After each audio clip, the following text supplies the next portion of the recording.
another thing. Okay, so I said that Voodoo and Catholicism have a lot of actually close relations. Everyone like, I'm like, no, I mean, it's just history. So when the Spanish, actually, when an Italian led the Spanish to kill all the people, the natives on Hispaniola, what ended up happening on that island is slaves were taken from Africa to Hispaniola in place with this new open ground. Thanks, Columbus. And the Catholicism mixed with the previous religions of Africa, and it created Voodoo. See, I'm not actually kidding. It's just history. And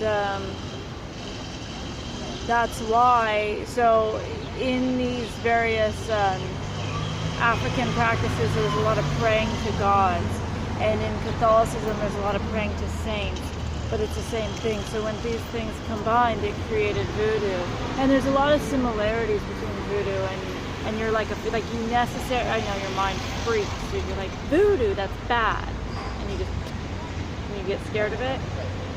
Magic is never one or the other. It's it's just like any other magic. It's like you going into the cathedral and praying to your saints or lighting the candle, or you praying to Jesus or whatever. It's the same thing. It's just, it can be applied differently.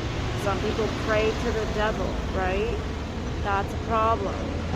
So it's just whatever you decide to do with it. It's not good or bad. Stop. But and so some of the similarities include, you really don't believe it? Well, in Voodoo and some of the more traditional practices, they have sacrifices and they have cannibalism and they have drinking blood and stuff like that. Well, where do you see this, you guys, in the church? Body of Christ? You're eating Christ's body and symbol. You're drinking his blood and wine. Okay? And so these are ways that Voodoo, you see how it's merging? Right. And so, it doesn't, and also I'd like to state, not all Voodoo uses sacrifices. It's not all done the same. Sometimes if you're really solid, if it's not, it's sort of a dated thing. I'm not saying it's like this, I'm just saying it's sort of dated. And it's not necessary. There's other aspects. I mean, I've done Voodoo that's not. It has nothing to do with that, and nor is it dark magic. I know you guys cannot handle this talk, but let's just go there. Lighting candles, like I said, making dedications or offering fruits or foods or whatever to an altar. That's Voodoo as well, but it's preceding Catholicism.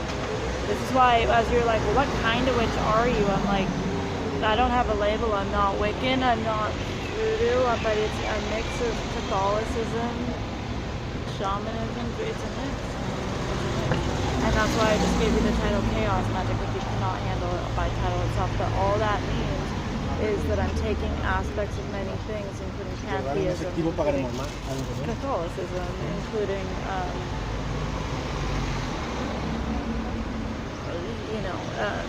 Celtic. A lot of Celtic stuff comes up, and German witchcraft specifically, on terms of how do you put, you saw me do this in my room, how do you bind a bad witch, and, I'm putting it in your mouth, that's German, how, calling the corners or calling forward certain elements, or this is Celtic, things with blessing water, this is, or a lot of cultures, but Celtic use it as well. Blood magic. What the fuck do you think this tattoo is? Why did I get it here, you guys? Yeah, this, but why? This is the closest point to your heart. Right, that's what I'm saying. Right. Getting a tattoo is blood magic. So I know you can't handle this talk at all, but I didn't just make this stuff up. And so I'm going to put a link. I'll find something on the crossover of Voodoo and Catholicism, but also, but that existentialist magic can exist. So even though I did come into this and you're like, well, you couldn't have been a witch if you were an atheist. That's not true. That's not true at all. because you can recognize, I've always, since I was a little kid, I was into talking about I was practicing dreaming stuff. It was interesting, very Celtic-based dreaming trainings. How to be very specifically Celtic, how to, no one taught me, it just how in your dreams to be invisible, how in your, I don't like that one, because I always end up stepping on some sort of motherfucking leaf and being like, God damn it. How to morph into animals, how to, different things.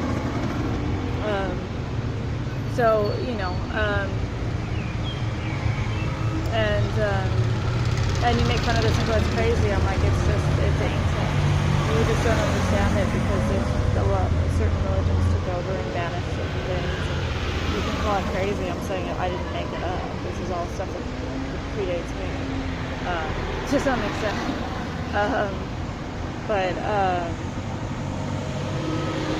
And I can go off on all the magic that you saw on camera, and I have, but can you exist as an existential switch? Yes, because all you're saying is, like, for example, this morning, if you heard, I'm talking about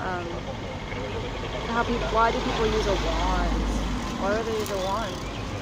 It's just a way of, it's just a way of focus. It's just another way. It's just a tactic. A candle. What are you really doing? You're focusing. Is it necessarily that the candle is magic? Could be. Could have been blessed. Could have got a specific intention behind it. Or it could just be your way of focusing your intentions. Right? And so I went from one line of thought to recognizing that both exist. For me, this is what I believe. And so it's not to say that I couldn't have been a witch and been an existentialist. Absolutely. And I'll put up an article of how it's more of a psychological approach to saying it's self-mastery and cause and effects. Your thoughts become your words, become your actions, so to speak. Right? And the only difference was me recognizing and going, the magic is a force beyond me, beyond anybody. It is also an independent force, and there are things that you can tap into that are beyond human consciousness. Okay.